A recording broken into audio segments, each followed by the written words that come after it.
Hey everybody, it's Allie and welcome to our Y&R Chat for Sunday, September 17th, 2017. Okay, usually I am one of the first people to raise the red flag when a character looks like they could be shady, but a big part of me thinks that somehow Jack and Ashley are missing the mark when it comes to Graham. By next week, I'm sure that I could be in a completely different situation. I mean, it could be by Monday, I could be proven completely wrong. But at this point in the story, I haven't seen or heard anything yet that without any shadow of a doubt demonstrates that Graham is using Dina or that he's doing anything malicious at Jabo. I don't know. What do you guys think? As the week started out, Ashley can't stop thinking about the paternity lie that brought her into this world, and she's trying so hard to reconcile it, to not let that beginning affect the relationship that she has with her mother now. And she also doesn't want that lie to be what defines her as a human being. And I really liked that she had this growth moment where she even acknowledged that nothing that Dina has done is something that Ashley hasn't done. She also lied about Abby's paternity. So it was a nice touch to see Ashley coming full circle. But I'm wondering if part of Ashley's growth process here is overcompensating maybe for the relationship that she never had with Dina by creating this false scenario where Dina needs to be rescued. Is that a far-fetched idea? Dina seems mostly sharp and smart and tough to me. Y&R has really, I think, screwed up with this storyline in dragging it out so long and implying that Dina had Alzheimer's and then pulling that back and obviously not making that the case. And now here we are as fans just not really sure what Dina's frame of mind is. If she's having memory problems, it certainly doesn't extend to her past and what happened with Ashley. We saw Dina having nightmares this week about having to confront the fact that she lied about Ashley's paternity, and we saw the flashback scene of that. So I almost wonder if in a way Dina is also overcompensating for the relationship that she never had with her children by taking Graham under her wing, by making him her heir, and by leaning on him in her older age. Jack and Ashley can't let it go though, and I don't entirely blame them. If this were my mother, I would be suspicious of Graham too. At Ashley's request, Neil provides her with a copy of Graham's HR files from when he worked at Mergeron, and combined with a phone call that Ashley made to the HR department, she found out that Graham initially tried multiple times to get hired on at Mergeron, and he never given the job. So it wasn't until Graham met Dina at a social event that he was able to get himself a position at the company by getting to know the owner of the company.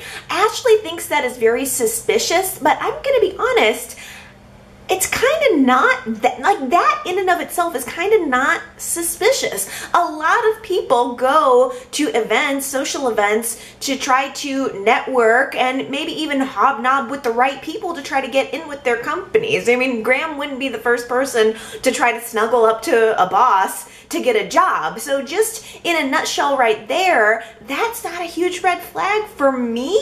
But I don't know. There is the question of, well, why Mergeron? Why did Graham try so hard to get into that company specifically? I mean, he's not the only person who has a dream job and who really wants to get in a certain place, but I mean, I guess the question is, why Mergeron? I mean, I'm still looking for the twist in his paternity, I suppose, or maternity. And I thought to myself, well, is he a Mergeron? Is there any way that could be his family company? But I just don't know. Dina reinforce a little bit more about Graham's parents and his history when Jack talked to her about it this week. She tells Jack that the reason she trusts Graham so much is because when she hired him at Mergeron, Graham stopped some other employee from selling secrets that could have basically brought down her company, and so she saw that as the ultimate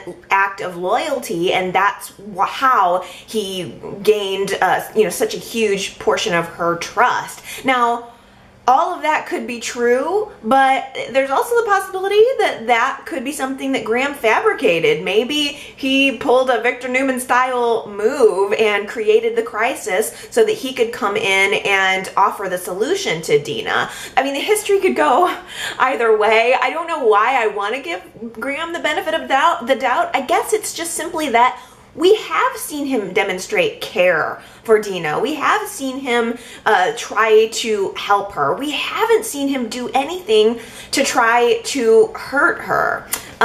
Dina also expanded a little bit on the information we have on Graham's parents, like who he is, where he comes from, and we've kind of already been told that his family is no longer with him. His father left, I guess, he and the mother when he was young, and Graham and his mother were actually homeless for a while. And Dina also again repeats that his parents are gone. She has taken him on as family, and she furthermore does not like Jack and Ashley questioning her in this decision, in large part because she feels like them questioning Graham is like them questioning her judgment. And I can understand where she's coming from. She is so just tired of having to defend Graham and thereby having to defend herself, that she tells Ashley, you know what, here's the keys to Graham's room. You want to find out more about Graham, stop sneaking around about it, go directly to the source. I pay for the room, so I have every right to go in there. He's in Paris right now, so you're not going to have to worry about bumping into him. Just go right to the source. So she does. Ashley goes rummaging through Graham's room. She's pulling open closets, going through drawers, and she pulls open a drawer, goes through some mail, and what she finds is an $8,000 a month bill for a room at an active living residence. I don't know what that is. I don't like that. That in and of itself was not my red flag as much as the idea that anybody would be paying $8,000 a month for anything. In my world, I'm like, $800 a month would be pretty outrageous right there. That's a mortgage for crying out loud. So like I was really thrown off by the fact that she found this to be suspicious. At first, I thought, well, maybe this active living residence is the apartment that Graham went back to Paris to deal with. Very abruptly, he goes back to Paris due to an issue with his apartment. And I thought, okay, well, maybe that's his apartment, but then active living residence. Doesn't that sound like a retirement home? Like they always have these masked fun ways of calling retirement homes, something that other than retirement home. So I'm almost kind of wondering if it's an assisted living center for the elderly. Could that be where Dina was living before they moved into Genoa City? I mean, Dina did imply that Graham encouraged her to sell her house as well. Is there any chance she was taking up residence there? Or the suspicious mind in me that is still there, of course, is wondering, is it possible that his mother is still alive and that's where she's living? I mean, it's certainly possible that the sad sack story that he told Dina about his mother and him being homeless and her being, going away and not being alive anymore could have just been one big lie to gain her sympathy. You know who the most brash and sassy person on the show is? I think it's Dina. Of all of the younger, sassy people on the show, Dina seems to take the cake for me. She's gotten brash and sassy on both Nikki and Phyllis this week. At the very end of Friday's show, Dina accuses Nikki of canoodling with Jack just to make Victor jealous, which is true in my opinion. I'm sorry, I know Jack and Nikki have potential and they're fun, but I just feel like Nikki is, if she's over Victor, she's not taking the steps to really be over Victor. She's still married to him. She still lets herself into the ranch house whenever she wants. I'm sorry, Nikki, but if you don't live there and you're not Victor's wife, you've got no business walking in the front door the way she did. And I don't even think, by the way, that she's sleeping with Jack yet. Have we ever seen a sex scene between them? Because I could swear some of the times they spent at the cabin, there was an implication that they slept in separate rooms. I don't know. I could be wrong. Maybe they're going to go up to the cabin next week and like get it on all over the place. But if that's the case, then file your divorce papers, Nikki. Did you guys, how'd you guys feel about Nikki's... You had to have noticed her throwback, like late 80s, early 90s hairdo and button up, like crazy jacket with a button up underneath of it, like, and jeans with belt, like high belt. I mean, she was really giving me 80s and 90s. Like her hair was sprayed on the sides. I wore my very best 90s style button up today to try to get into that fashion mode. And I think that's a good opportunity for our ribbons and raspberries, by the way, this week. I'd love to know if you go to the website at yrchat.com what you thought about Nikki's 80s, 90s throwback outfit this week. There was a lot of hairspray happening on that woman this week. Dina also saw Phyllis roaming the halls of Jabo this week with Billy right at her side, and Dina takes the opportunity to tell Billy that she thinks he's got bad taste in women, that Phyllis is ultimately going to betray him in the exact way that she betrayed Jack. I think that might be the other way around, though. I mean, Jabo and Brash and Sassy are hardcore at war, and Billy and Phyllis's relationship is caught right in the middle. It maybe would be easier if these two rival companies with top secrets weren't working in the same building, okay? I think that maybe it's time for somebody to move, or maybe it's time for Brash and Sassy to get another bridge loan and get out of the building. It's just too easy to muddy these waters.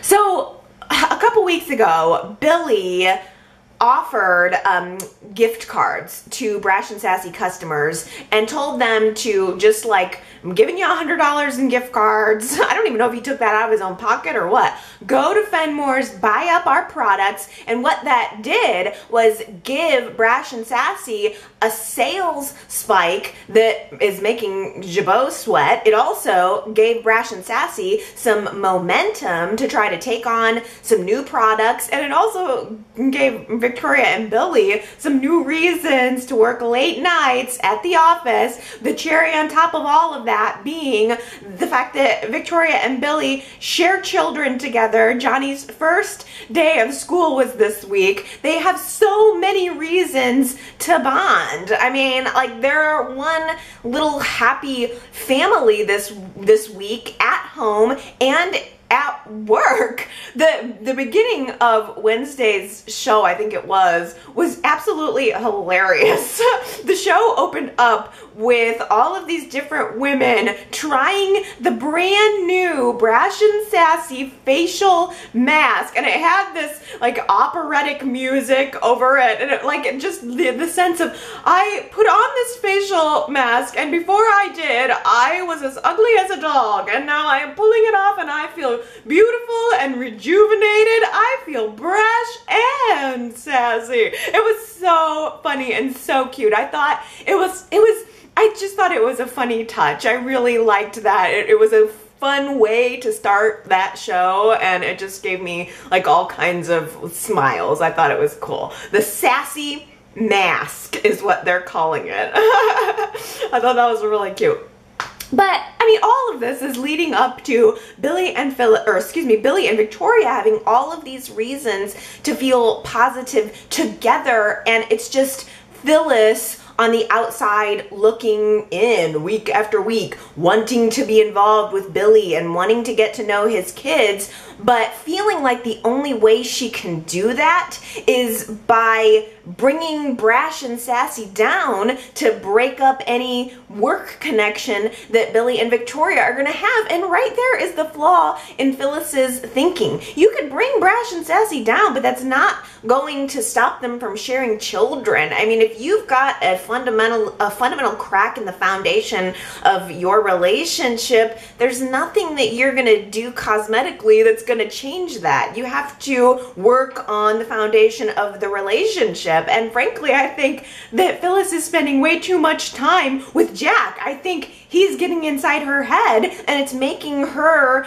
I just think that even though she didn't do anything overtly this week to try to bust up Brash and Sassy, I just think she needs to stay out of it. She needs to keep her fingers out of it entirely. Let her hands be clean. She should just write it out. Just write it out. If Billy and Victoria have been married and divorced and married and divorced, just let that keep writing its course and try to be strong in your relationship. It's easy to say that, of course, though.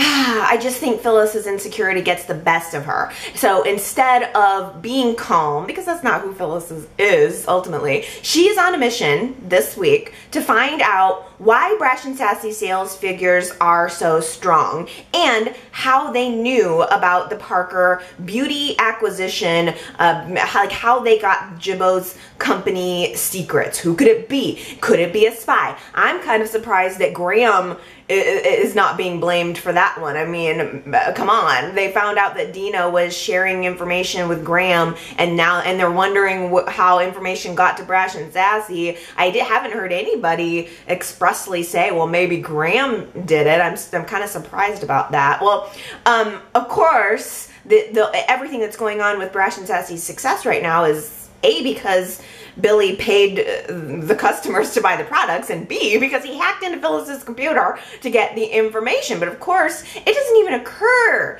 to Phyllis that if something shady is going on, then that Billy could be behind it. She immediately assumes that Victoria is the culprit. She tries to talk to Billy about it, but what she doesn't realize is that all of the arrows and all of the accusations that she's slinging Victoria's way should really be pointed at Billy.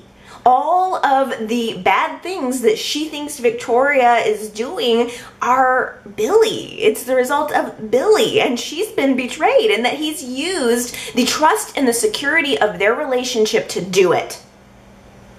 I fear for her when she finds out what he has done, because this just I think on Friday's episode, she asked Ravi to investigate how Brash and Sassy got their hands on these confidential Jabo company secrets using his hacking abilities, and you just know that next week he's gonna pop into somebody's office and gasp, reveal that the Jabo's system was hacked using Phyllis's computer. You know that that's the light bulb that's gonna, and then the light bulb's gonna go on, and then it's gonna be all downhill from there.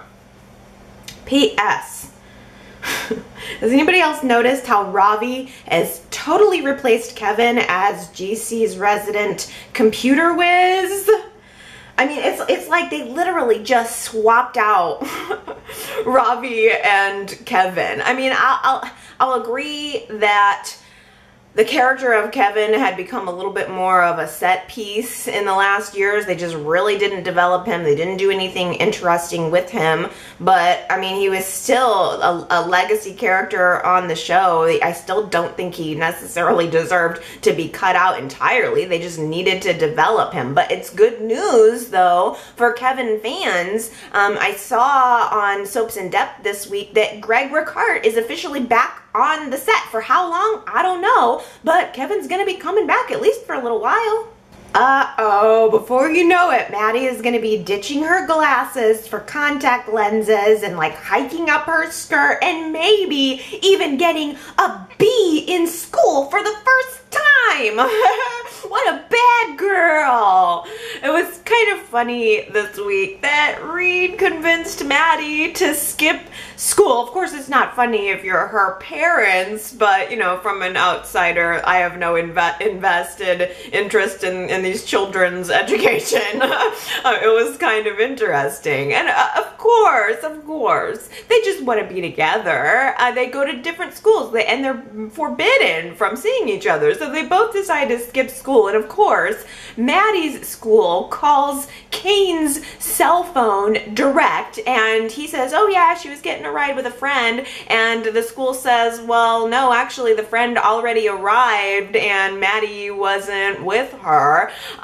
Meanwhile, Reed and Mattie are at his house making out on the couch.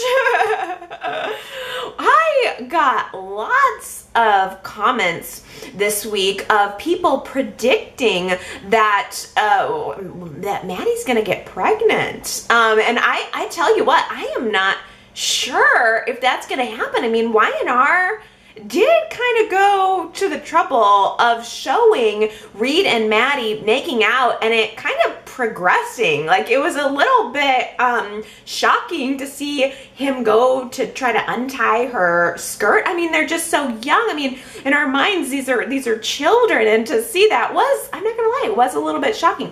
I don't know if Y&R is gonna head in this direction or not, but I think that's a good excuse for a poll question. Do you think we're headed toward a teen pregnancy storyline for Mattie and Reed? YRChat.com is where you can cast your vote on that and let me know your thoughts. I mean, I don't know, would Y&R really go there? Not yet anyway. I mean, ultimately, it got stopped. It was almost like they were on a course to go all the way, but ultimately it stopped. Reed honestly was so sweet in that scene. He was checking in with Mattie. He was going slow, making sure that she was comfortable with everything that was happening, like no teenage boy does. There is no universe where any teenage boy is like, are you okay? Is it okay if I go in for this? No. I mean, there are very few men that do that. But I thought that was cute, and although unrealistic, very sweet of Reed. Hillary is with Kane when Kane gets the phone call from the school. So Hillary, in a surprising twist, I thought, sends a red alert to Mattie via text to let her know that her dad is on to her. I was very pleased, by the way, that Hillary decided to take that direction because, you know, it gives her bonus points as far as building up some trust and some credibility, honestly. So I was glad that she did that.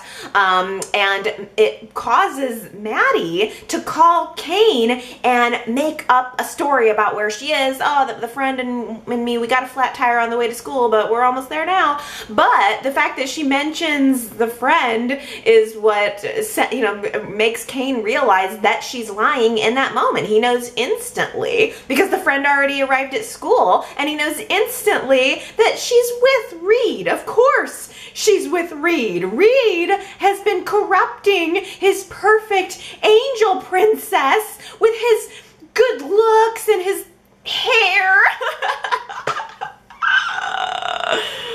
Oh, I died. I just died.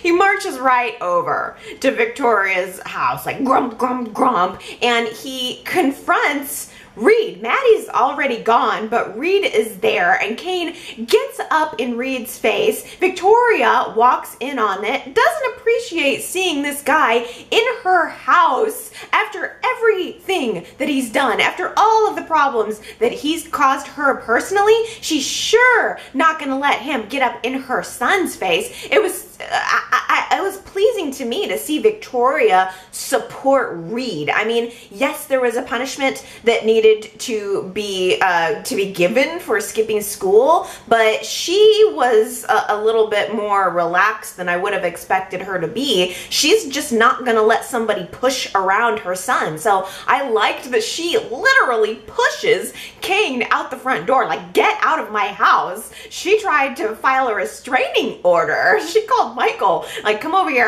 We can't have this. I mean, I don't blame her, but I mean, the restraining order idea didn't quite pan out. Michael says, you know, it's probably not really the right path to go. I mean, he convinces her to have a little bit more of a measured reaction about it. I mean, Michael knows about raising a troubled teen. I would listen to this man, because no matter what, Mattie and Reed making out on the couch is not as bad as Fenmore developing a drug addiction and like becoming what was it, like a speed freak, or was he on meth or something? I don't remember what it was. I should have done my research on that. But Fen, he was into like hard drugs. It was scary. So I would definitely listen to what advice Michael has to give.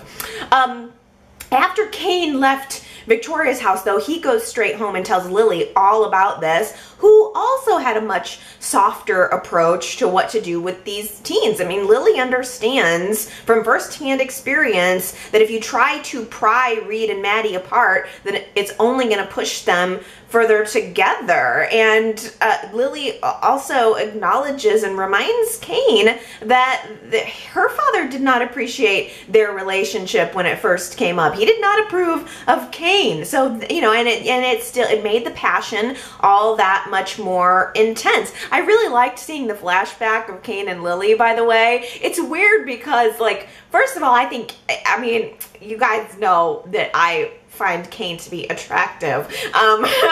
And I was like expecting in the flashback, I'm really looking at him thinking, I bet he's like even hotter back then. But I actually think he's aged really well. I think Kane looks better now than he looked. I mean, how long ago was that? 10 years probably, for crying out loud. And likewise, I think Lily is so much more beautiful. She's just than she was then. It's just both of these people have just really they've just blossomed, I suppose. It was such an unexpected pairing at the time to think of Lily and Kane together, and it's also kind of unexpected that it was a pairing that really lasted. I mean, Lily and Kane still have a lot of really strong fan support. Last week, I asked you guys if you felt like Jordan was overstepping on Lily and Kane's relationship, and the poll results were 68% to 32%. The majority of people thinking that Jordan needs to back off of this relationship. And I think that part of that is probably because Jordan is encroaching on a marriage, but I think a lot of it also are people who like and still support Lily and Kane, so they still have a lot of fans, and I would include myself in that. So when Mattie comes home, of course, she is reprimanded. She's gonna be grounded for 2 weeks, which is like forever when you're a teenager. I would have been grounded for way longer than 2 weeks, honestly. I got a C grade one time, and I got grounded for 6 weeks.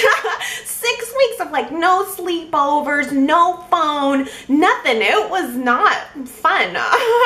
But I also didn't have a burning desire for a cute little boyfriend on the side either. So I can empathize with what Maddie's going through. She's grounded. She's not allowed to see Kane. And I just, the moment where Kane says, I know that I understand that Reed's very appealing to you. I know you look at him and you just see his hair and his good looks. That was so funny to me. Did everybody else laugh out loud when he said that? It was good. But you know what, the thing I like about Mattie is that she does a good job of holding her own. She is very smart. She said, you know, to Kane, I can see what's really going on here. What's going on is that you are disapproving of Reed because of everything that's gone on with Victoria. It's not even about Reed. It's about you and Victoria. Why do I have to pay for my dad's mistake, losing his job, getting fired by Victoria? And I thought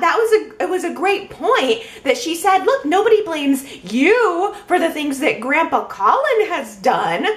Wow. I mean, I just thought that was so good and so smart of her. And yeah, man. Does anybody else cringe, though, a little bit?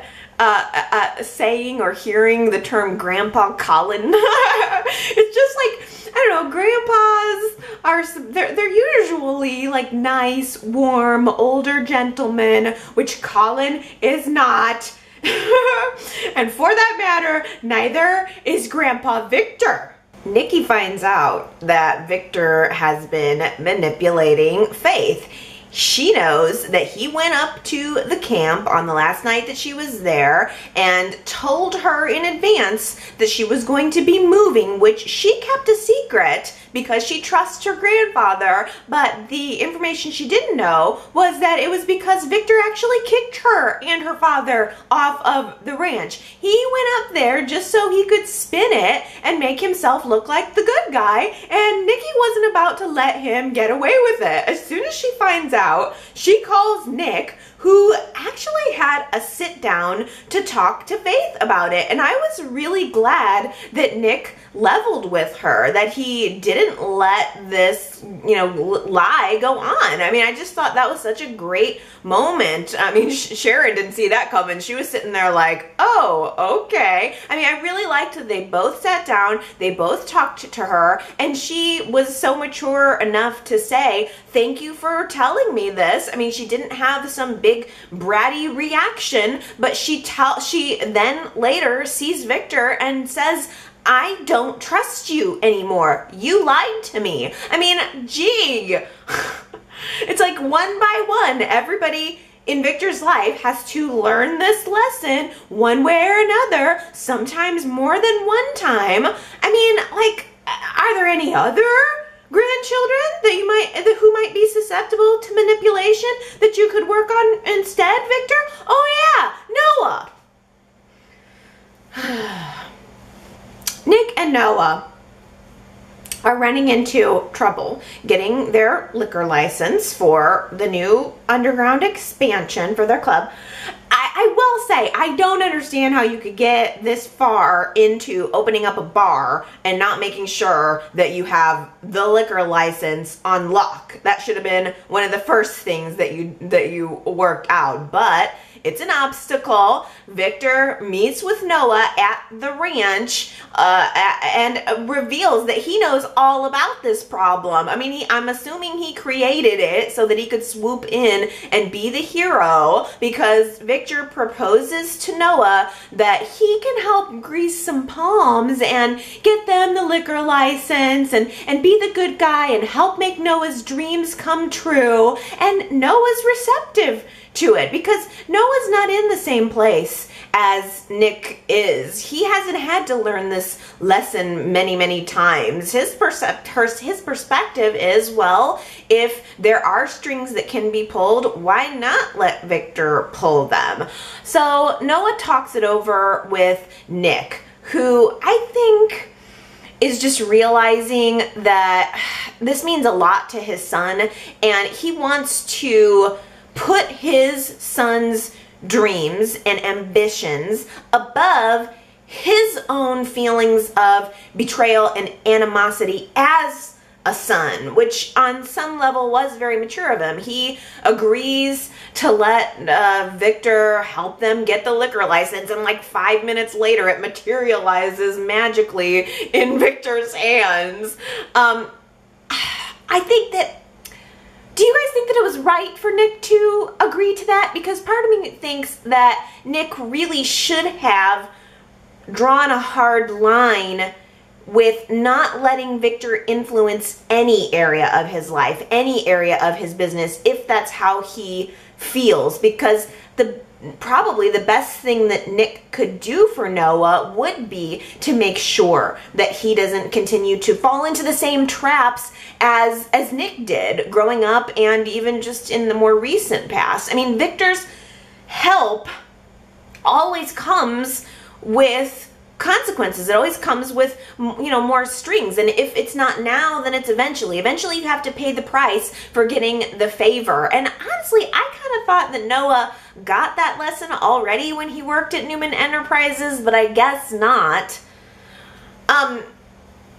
The other thing I kept thinking is, like, Nikki's kind of rotating around this scene and knowing that all of this is going on, and I keep thinking, well, if you're gonna grease some palms to get the liquor license, if somebody's gonna do that, then why can't Nikki help you out? I mean, your mother, your grandmother, is still Nikki Newman. I mean, you don't necessarily have to go to Victor.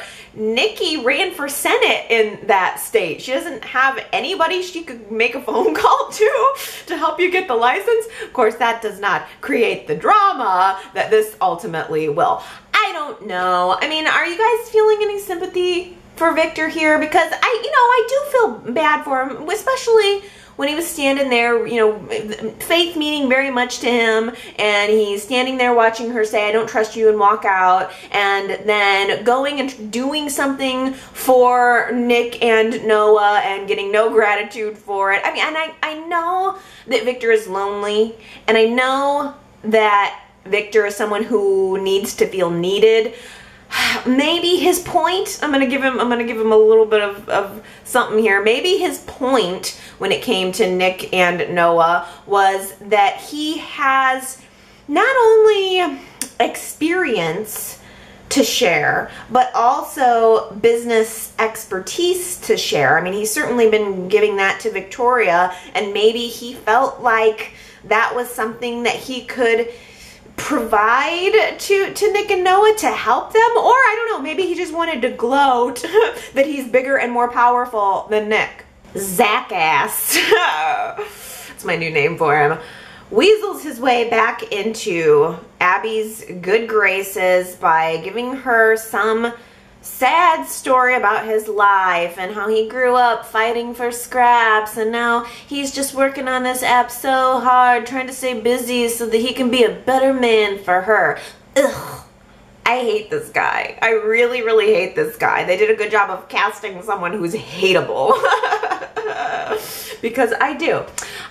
He joins Abby in trying to get some new advertisers for their app. So he goes with Abby to Jack's office at Jabo to try to pitch the idea that Jabo should advertise their products on this new app. Well, Jack turns down Abby's pitch, and I can understand why he wouldn't want to do it, but he turned her down kind of harshly, don't you think? I mean, he really reamed her. Like, I was going to help you get this project off the ground, and I helped you, you backed out on me, and I helped you with that, and now you want me to make money for Victor. Like, I understand where he's coming from, but I just think he was a little bit harsh, and I wonder if Jack being harsh with Abby is something that's going to play into her feelings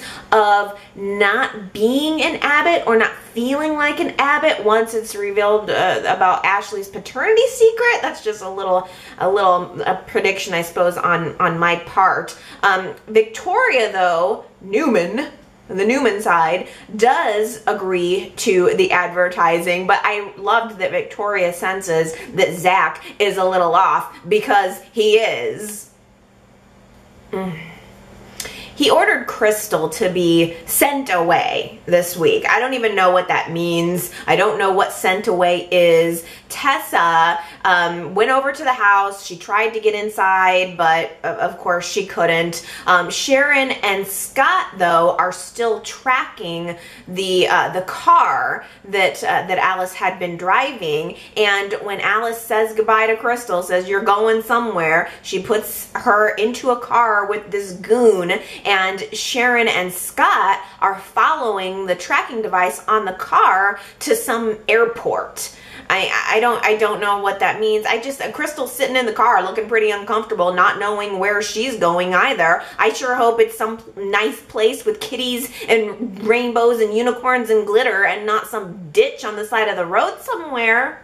Last week's Who Said It quote was, "Uncomfortable is the norm around here." I thought that was such a cute little moment between Reed and Victoria, where Reed is commenting on the uncomfortable relationships that are going on inside of the Jabo building, with Brash and Sassy being there and Victoria and Billy being there. And of course he's thinking about his relationship with Mattie, and he just says uncomfortable relationships are the norm around here. Uncomfortable is the norm around here. I just thought that was a cute little moment. And a few of you got it right. Let's see here. So congratulations here to Jamie and Isabel, and also to Henry, and to Justin, Ryan, and Ambreen, Melissa, Heather, and Diana, who all guessed that Reed said that quote. I love these quotes. If anybody ever has suggestions for the quotes too, I'm always open to that.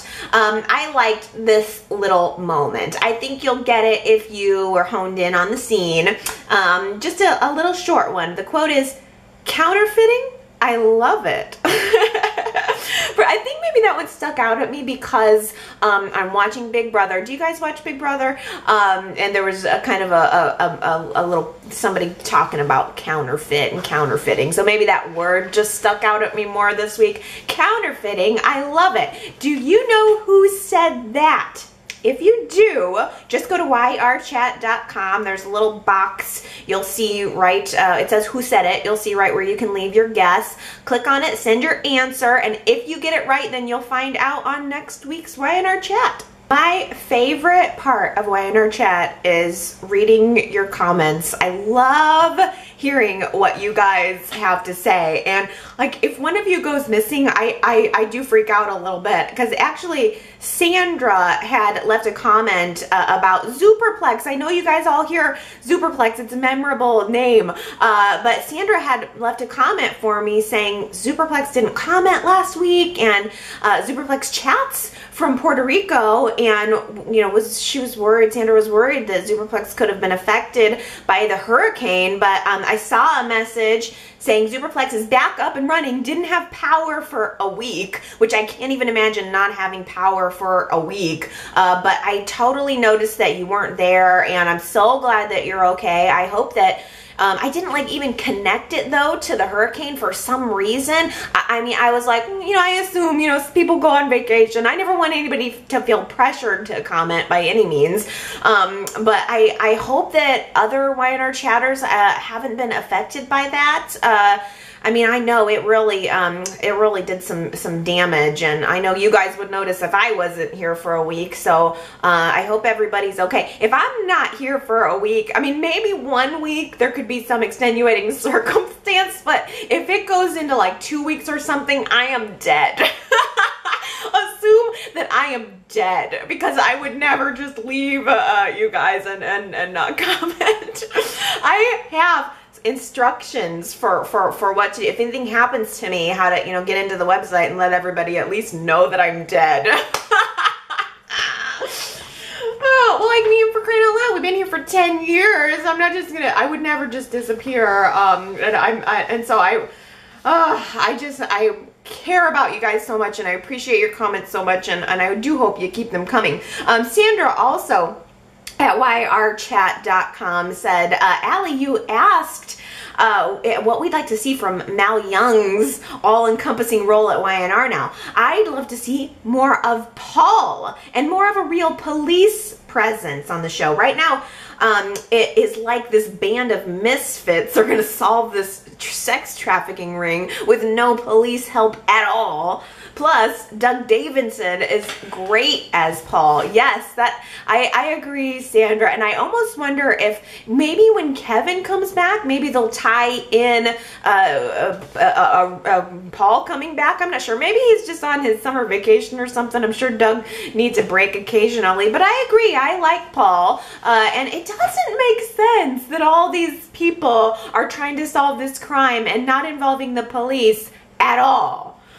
And Marianne at yrchat.com says, I just don't buy Zack or Alice as the masterminds of a sex ring. Both characters don't seem to want to be bothered with anything that requires much planning. And Tony at yrchat.com says, Alice and Zack work for someone, maybe Ian Ward. This would bring in Mariah and Nikki. Victor could save them. That's what he does. I kind of do like the idea of it being Ian Ward, because then, as you say, that would connect Mariah. It would create a sense of danger for her, and you know, I mean, of course, bolster the friendship there between, or the friendship or whatever with Mariah and Tessa. I feel like that's a good guess. It's so gross. I mean, these are like underage girls, right? I mean, who would do, and I'm not wrong, right? I mean, these are underage girls. I understand that they're prostitutes, which in and of itself is not good, but I mean, the underage thing really adds a sickening element to it. I don't know who could be behind it, but Ian Ward is a really big sicko. Ellen at yrchat.com makes a really good point, saying, what adoption agency would have ever approved Alice as an adoptive parent? This is a huge plot hole. Back when Cassie was adopted, I don't think single parent adoptions were very common. And how would Alice ever have passed a home study? No way. Yes, I mean, I totally agree. And it's funny that Sharon was talking a little bit about Alice this week and her frame of mind, and how she probably believes, that she's helping these girls, not hurting them. And there was this weird scene of Alice painting the fingernails on the Russian prostitute and talking about Crystal and talking about how she used to have a daughter, Cassie. It's so twisted that it's really appalling. I can't wait for it to be over. I'm not gonna lie. I mean, there are elements, the relationship and interpersonal elements, that are drawing me into it, but I don't like this. I am kind of ready to be done. It feels like it's being drugged out. Y&R's dragging out a lot of stories right now. I think the sex ring's being drug out. I think that the Dina Graham thing is being drug out. Or is it dragged out? I don't know. But you know, like, come on, Y&R. We need to get some movement. I mean, November sweeps is still a ways away. We need to resolve some of these storylines. Henry actually left me a voicemail mentioning that Melissa Ordway, the woman who plays Abby, is pregnant in real life. So I'm thinking the writers may work it out somehow that she would be removed from the show for a while as the closer her pregnancy gets. Henry also says, I'm looking for her to be involved in some heavy drama in the future scenes. Could be a kidnapping. Yeah, maybe that's where it's going to arc that story. I was kind of glad you mentioned that about Melissa Ordway too being pregnant, because I'm sure we're going to see her being hidden behind folders and plants, and you know, she's sitting down at tables a lot. I thought it was interesting that I read an article in Soaps in Depth, the last issue I think it was, where she has a daughter that she adopted because she thought that she couldn't have children. Her and her husband had tried and they weren't able to conceive, and so she adopted a child, and then just recently she just got pregnant. I thought that was just kind of a cute little story for her, but it is a good point that Abby's character, that the character of Abby is going to have some kind of explained absence, so it is possible that this storyline will arc around that. Although I don't know how far along she is. I'm not sure. I hope they don't drag it out too much longer. Consuela at yrchat.com says, I don't see how Mariah can get mad at Devon for not saying I love you when the only reason she said I love you was to cover up her feelings for Tessa right after kissing Tessa. So Devon and Mariah are back to square one again. Devon is insisting that he does not love Hillary, and Mariah is obviously settling for those scraps. I'm tired of it. There's another storyline that's being dragged out way too long. Mariah and Devon are not working for the majority of fans, myself included. We need to be done with it. I don't care at this point if Mariah gets together with Tessa. I don't care at this point if it develops into a romantic relationship for them. I just want Mariah and Devon to be done with this. The other thing I forgot to mention, maybe you guys didn't read it this way, but okay, there was a scene that was happening at the same time as Mariah and Devon, where Tessa and Noah were talking, and Noah comes to her and says that he is booking some whatever, he's booking acts for the underground, and he wants her to be there and be a part of it and be like promoting her album and promoting herself and being, you know, one of the feature artists at the opening of the underground. And there was a part of me that thought that it seemed a little bit insensitive. I don't know if I'm the only one that read it that way, but I thought, she's going through so much right now with her sister, and you know that her sister is like being abducted by a sex prostitution ring and is being, her sister is being forced into prostitution, and you're thinking about the underground and her career. Just something about that didn't feel right, and I'm sure he didn't mean it that way. She lit up when he mentioned it, but just to me, I thought, like there was an opportunity for Tessa to talk about how she was feeling with Noah, and she didn't even tell him that she and Mariah went to the house. So it feels a little bit like Noah is falling into this trap of being so focused on his business that he's not really paying attention to what's going on with Tessa and her world and her heart and her family, and that could cause a wedge for them, whether or not it ends up pushing Mariah and Tessa together. I don't know. Lots of good comments on Lily and Kane this week, but Marion left a comment at yrchat.com saying, I'm hoping to see Juliet and Kane's storyline end in a dramatic, unexpected twist, but not with Juliet's death, because I'd hate to see guilt-ridden faces for weeks on end, especially if she's survived by her child. I'd like to see Jack behind the pregnancy scam. It would be revealed that it would be one of the many schemes he's pulled to bring Brash and Sassy down, and Juliet was already pregnant before getting in bed with Kane, and of course lab results were tampered with to make it look like the baby was Kane's.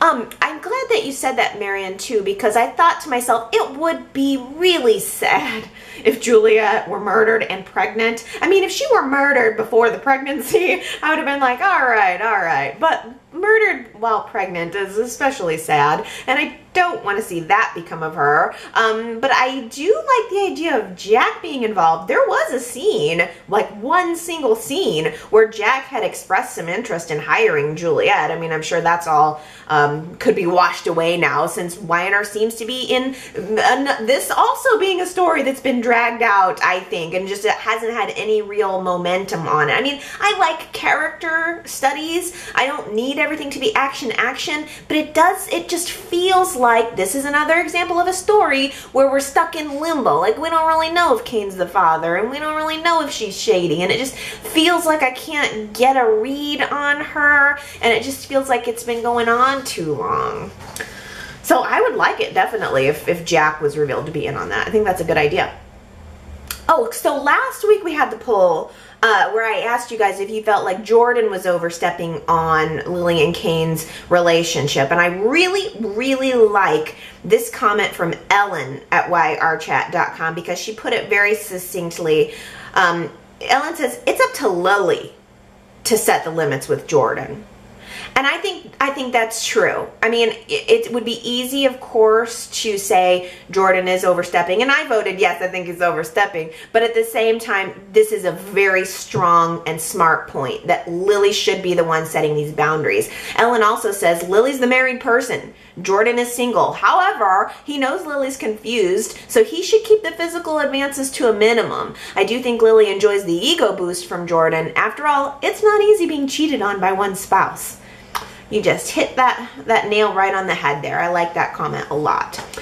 T. Nicole at yrchat.com says, I also think it would be interesting, this is good, if Charlie started dating a girl whose parents misunderstood him and went to Kane about how his son needs to stay away from their daughter. And Kane, seeing how Charlie truly cares for the girl, if the tables were turned, how would he react? I love that idea. Please let that happen. That would be such a good way to weave in the story. Y&R, you should listen to the chatters. That is brilliant, T. Nicole. Oh, let's see. Oh, Gary, here's another just good and succinct comment. Gary left a voicemail saying, leave it to Dina to put the whole drama of the Jabo company succinctly when she said, what are you afraid of? That someone's going to come and steal the formula to our new lipstick color?